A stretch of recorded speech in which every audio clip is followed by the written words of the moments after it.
Serious, Redditors who live in secluded towns, what is the darkest thing that happened in your town but is kept secret? In the early 1990s, a town in my small county in the southern US had a fire in a chicken processing plant. When workers tried to escape, it became apparent that the fire exits and other exits had been locked. Dozens of people died around the exits and desperation in a town of around 2,000. Our state suppressed the investigation due to lobbies, and families received almost none of the compensation funds. Pretty sure there's a song about it. It led to legislation limiting the compensation available to injured workers and relatives of killed workers. Conditions for chicken plant workers in NC are horrible, and many now rely on migrant labor and use threats of deportation to stop workers from organizing or demanding things like bathroom breaks. I didn't live there, but about 20 minutes away, a farm town in Washington where the Mr. Hands incident occurred. People there still don't acknowledge the event. For the uninitiated, a guy enticed a horse to penetrate him in the butt and inadvertently killed him.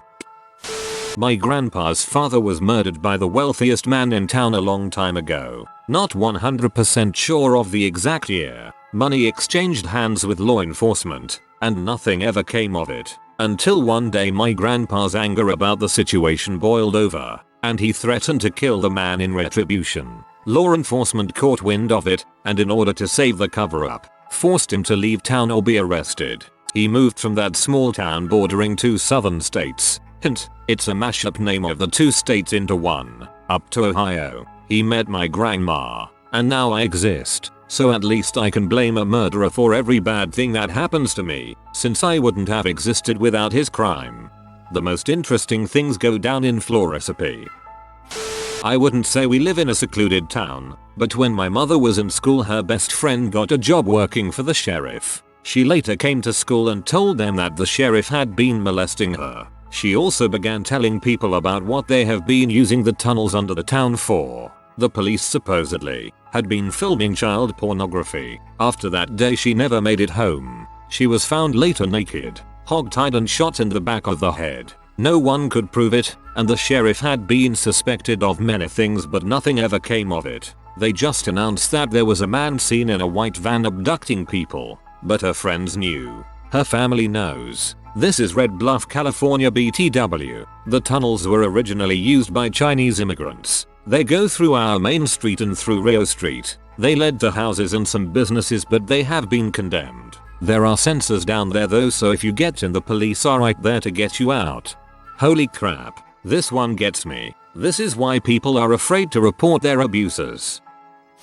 My mom told me this story once, that back when she was growing up in a small farming community in Ohio, there was some kind of neighborhood party attended by a bunch of families with kids all around the same age. All the kids, including herself, had this like big slumber party in the basement. They wake up the next morning and one of the kids is found in the middle of the road, having been hit with a truck, but with his whole body zipped all the way up in his sleeping bag. None of the kids owned up to doing it, and the adults could never figure it out either. After a while people just started moving on with their lives and everyone pretty much forgot about it.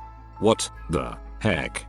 A 17-year-old girl was raped and murdered when walking home from school. The whole town went into panic mode, and a homeless man was caught and arrested for the crime. Case closed, right? Later it was found out that she was in a relationship with a judge's son, and he plus some other guys from wealthy local families were seen in a car picking her up around the time of the crime. They all moved to different cities. Nothing ever came of it. Homeless man is still in jail. That's so fricked up. I hate hearing about corrupt officials and innocent people going to prison. Like Jesus, it was a 17-year-old girl and it seems like no one cares. Several young boys, age 9-11, went missing in the village, and it was suspected that a group of boys from the same school were responsible. They were heard talking about it on 2 occasions, about how they kill whoever they don't like. However, their parents apparently attested that they never let them out of sight outside of school hours. This group of kids was known for skipping school to sniff glue and drink alcohol BTW, but their parents obviously denied it. Only one of the 6 missing kids was ever found, in a creek, with injuries like he was stoned to death. Police said he fell down the creek accidentally, though. This was about 20 years ago in Europe BTW. Whoa, that is messed up, man. Shame that the parents didn't care about their kids. Nothing with me, but when my mom was a kid she lived near a state park in New Hampshire. It's called Brook. In the 80s multiple dismembered body parts were found in a blue barrel. An investigation happened but the killer was never found. In the early zeros another barrel was found, dating back to the time of the first barrel. The killer was recently found. His name was Robert Evans. The park is in Allenstown if you want to look it up. The Bear Brook podcast does a great job of explaining this story. When my mom was growing up, a teacher and his wife were killed by an axe murderer. Someone broke into their house and killed them in the middle of the night. They found the husband in the house and the wife in the woods behind it, indicating that she tried to escape and was chased down. Really gruesome stuff. The attack was seemingly random, and they never caught the person responsible. My elementary school was named after the teacher, which wouldn't necessarily be morbid except for the fact that there was a dedication plaque that mentioned his murder. In an elementary school, the 90s were freaking wild. I hate that axe murderer is a real freaking thing and not just some horror movie bulls. In the 80s and early 90s my town was run completely by dirty cops. Drugs were run by the cops and people who didn't do as they were told would go mysteriously missing and eventually, most of them, wind up dead. It took the feds to clean the place up and install a new set of clean cops. They're a tiny town in New Mexico a couple years back whose whole police force was dirty. One day they were arrested on various charges and the only law enforcement official left was the police dog.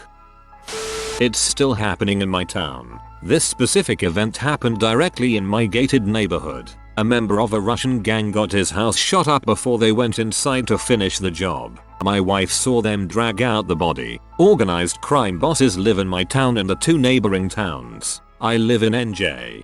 I'm from Bergen Co and Italian mob bosses used to live here in my town up until the 80s. Some reason mobsters love living in NJ.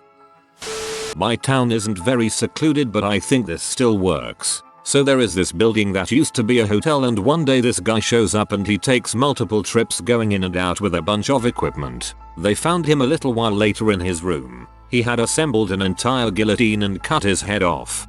Well, that's the first time I've ever done the mildly impressed how to a suicide story. There was a sheriff in my town in rural Louisiana and he was sheriff for about 40 years. Well, our parish at the time when he was sheriff had the highest rate for hemp production and weed production in the state. There was this one particular hemp dealer that was never arrested but somehow someone on the other side of the parish would get raided and a bunch of people go to jail but never him as it turns out as the relative of the sheriff. That sheriff let him and the money it generated control our parish for decades while he slowly got rich, bought a big house, new cars and always got re-elected. Even though all the locals knew about this no one cares cause he was a good man or his family has been here since all the old families founded this town or better is he just a good ole sheriff who keeps the drugs out of our parish. What's really sad is some corrupt public officials will use a person's addict's family members as voter suppression or leverage in elections. A family friend was super drunk. He was walking home and fell unconscious on the road at the bottom of a hill. Another family friend, small town so we all knew each other, was driving home late. He heard a thump and a crunch when he went over a hill. He got out of the car thinking he hit a wallaby or something. He instead found his friend dead. Everyone decided to forget what he did, because it really wasn't his fault. There was no way he could have seen him asleep at the bottom on the hill in the middle of the road. It was at such an angle that the headlights didn't spot him. It's a bit weird this has come up because I drove past a super drunk dude just a few hours ago on my way home from work. He was drunk and stumbling on the road. He fell over and lost a thong, flip-flop to you Americans. I called the police and told them. They said they'd pick him up and take him home where he would be safe. Didn't want a repeat of what happened back in my hometown to happen to that random drunk guy. The CEO of our town's electric company beats his wife regularly. He ended up getting arrested for domestic violence and his beatings were pretty horrific. Everyone knows what a craphead he is. In the end he got a good lawyer and the police let him off the hook. No jail time, no fines, nothing. Frick him. Small town of about 2,000 to 2,500 in the Midwest, when suddenly about 1/4 of the population just up and left. No word, no nothing. None of them had kids or extended family and none of the papers said anything about it. This was back in maybe the late 80s. This happened when I was pretty young, but I just remember one day one of my teachers wasn't there and I found out from my parents a ton of people had just left overnight. Most personal belongings were taken with them, but mattresses and furniture was still in their houses. I still have no clue what that was about, and when I've asked my parents more recently, they said the rumor around town was that all those people worked for the CIA or FBI and were reassigned all of a sudden. I would read the crap out of this book, whether fact-based or novel.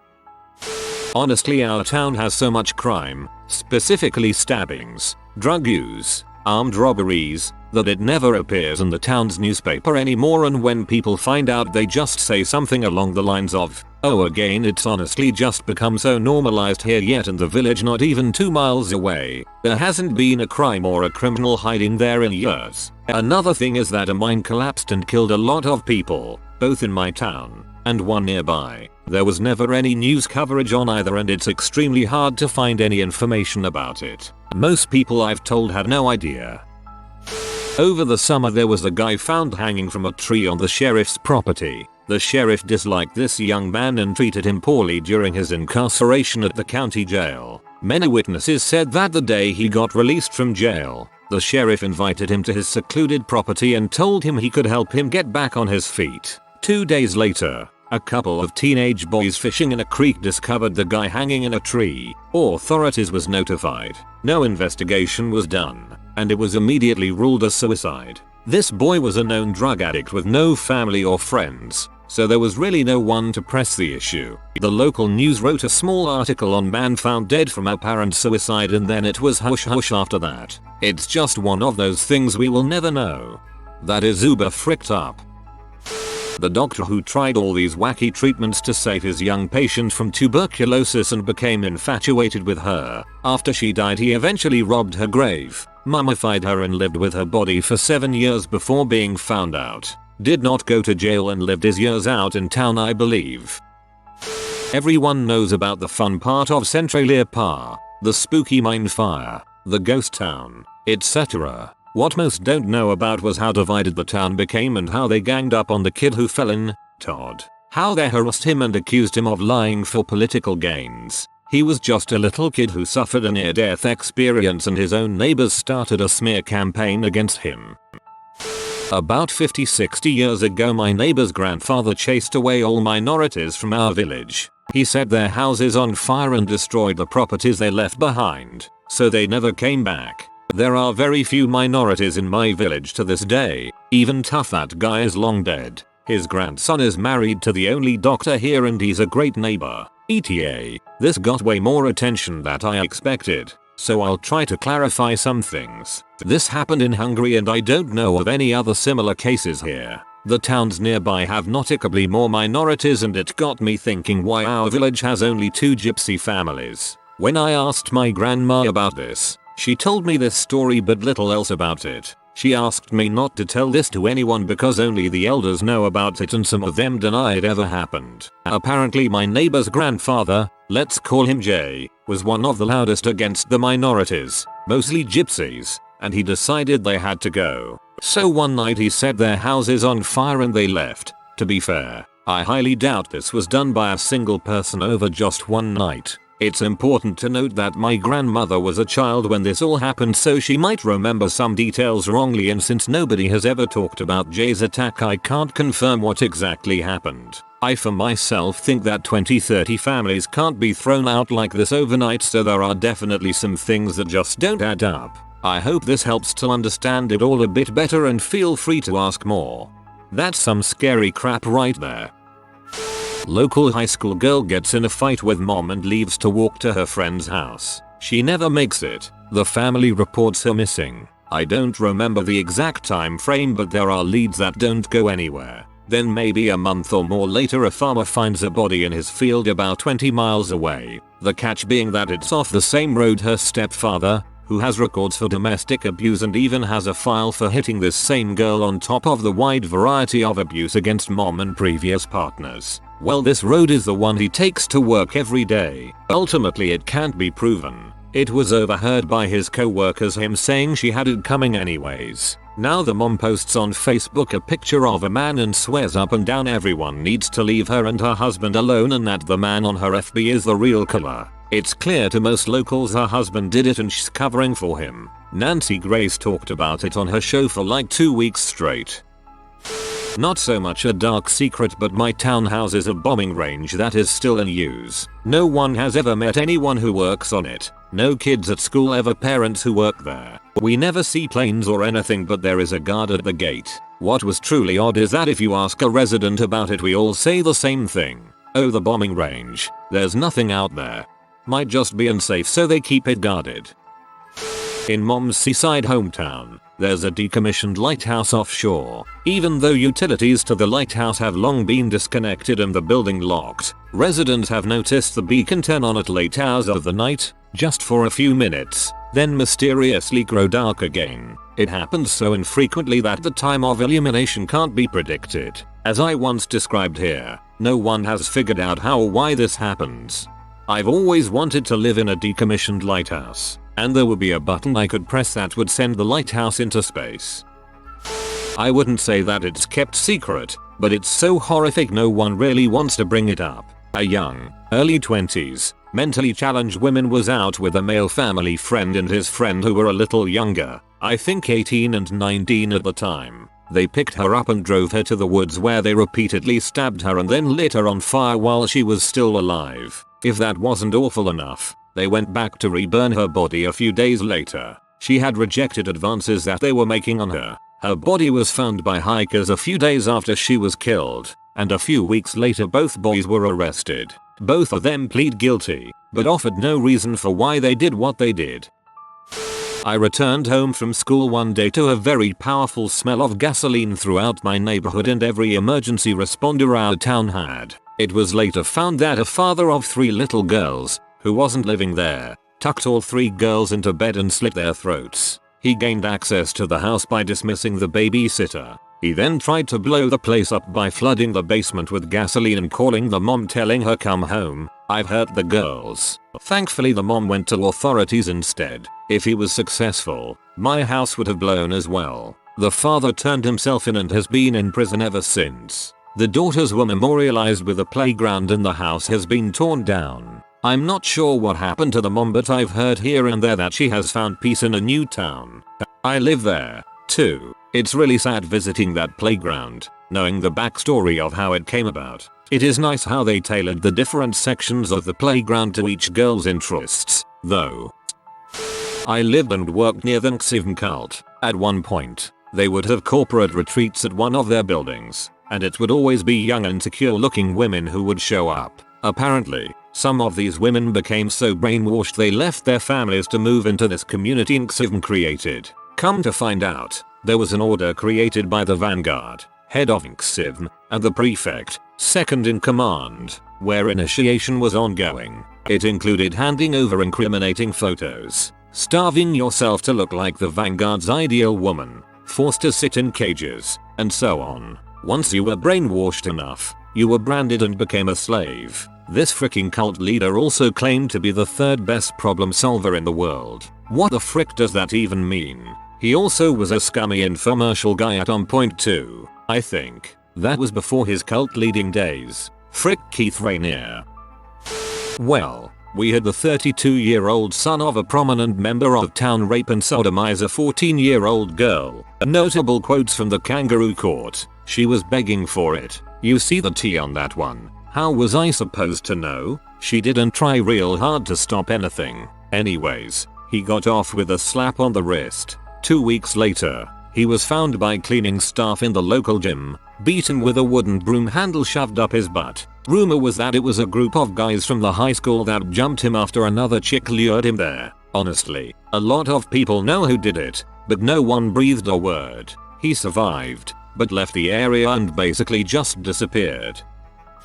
In my hometown, The local high school is very deeply connected with the identity and the community of the town. So some years ago, it came out that one of the original beloved principals of the high school in my town was a pedophile and was molesting boys on the football team. This was happening in the 1950s, but the news came out rather recently when people started stepping forward. The guy was already long dead and gone, so I don't believe there was any legal action. The town just quietly removed his name from many plaques and signs, and there were a few news articles about it. But then that was that. It's a Christian conservative community, so it was a huge blow to the town's image. So not exactly a secret, but most definitely a taboo subject that no one likes to talk about. Then sometime after that news came out, there was another beloved teacher at the high school that was caught having a relationship with one of his former students fresh from graduation. This guy was in his 40s. So it was rather creepy. The school totally covered that one up, and there is still speculation as to what happened, but that's the story I heard. All that is known is that the school removed him immediately without a word, and he was not seen or heard of from again. All his social media accounts went dark and he vanished. It was really bizarre. Unfortunately, this is way more common than people realize. The Garnerville Pit Massacre. Multiple women murdered at a remote swimming area in an old abandoned quarry. One girl survived, but the killer was never identified. Not long later, a woman was found dead in a storage shed owned by the sheriff at the time. They arrested a black man who was from out of town with no connections to the woman and sentenced him to life. It later came out that the sheriff had been having an affair with the woman, but charges were never filed. Some speculate that the sheriff could be responsible for multiple murders, including the bloody Garnerville Pit Massacre. Holy crap. Time to go to the FBI with this one. Not really secret per se, but not mentioned again after it happened. A man that lived 2 doors down from my childhood home killed his wife and 2 oldest kids, before picking up his youngest daughter and her friend from my school and taking them back to the house and killing them too. He then went to his parents' house and killed them and fled the state, but was caught about a month later. From what I understand, my dad was as a paramedic. All of the victims were found stacked on top of each other in the bathtub. Really tragic situation. Some guy in the 90s murdered his girlfriend in the local park with a baseball bat after she tried to break up with him. He smashed her head in and left the body. This happens more than we know, especially in these small secluded towns. What blows my mind is the people that live in these areas don't talk about what's going on. Are they scared, or is it just the normal thing disturbing? When I was in middle school, we had a teacher who taught the kids who were not so great with math and or reading. He was pretty young, roughly late 20s, and all the girls had a crush on him, except the ones in his class, that is. It came out my sophomore year of high school that he had been taking pictures of the kids in his class and had a huge child pee collection. I happened to be going to the high school where his brother taught, and he was trying so hard to keep it quiet. He was actually taking our newspapers from us, which the school normally provided for free. A few years down the line, and it's like the whole town just forgot that their middle school had a pedophile teaching their kids. Up until the 70s, my small town had a sign that said, "Enga, don't let the sun go down on you in town." There's still no black people living there. It's a really tiny town with only a gas station, a post office, and a few churches. Southern in. Sundown towns were much more prolific in the olden days, and southern Indiana has never been known for being forward thinking. I don't even live in a secluded town, I would say. It's a big farming community, but it's only 25 minutes either way to a big city. But when I was in high school, a girl in her early 30s was missing for about 6 weeks. She was involved in some drugs, but no one thought she just up and ran away. There was a ton of coverage of her missing, but the entire resolution was virtually not covered. Turns out she cheated on her BF, and he found out, but she didn't know it. Her BF told her to come over because they were going to get high. Then him, a M friend and a F friend, beat her and accidentally killed her according to them. They then took her body to her cornfield, remember farming community, and buried her. About 2 weeks later they got scared the farmer would find the body, so they went back, cut it up into pieces, put it into separate trash bags and moved it according to the F accomplice, who was just the driver. The cops never actually said if they found the body, but with the details that came out around town, it seems they were able to confirm everything. The BF got life, The M accomplice got 25 and the F accomplice got something lighter, as both M accomplices said that she just drove them and didn't partake in the beating. I went to college just the next town over. Big state school, 25 minutes away. Not a single person had ever heard of this, even those who went to high school in that area. First story is sad and a tragedy that it happened. Second story is some fricked up voodoo crap and I wouldn't stick around to see how it ends. If you are new to the channel, you can subscribe. I publish new videos every day. Until then, check another video.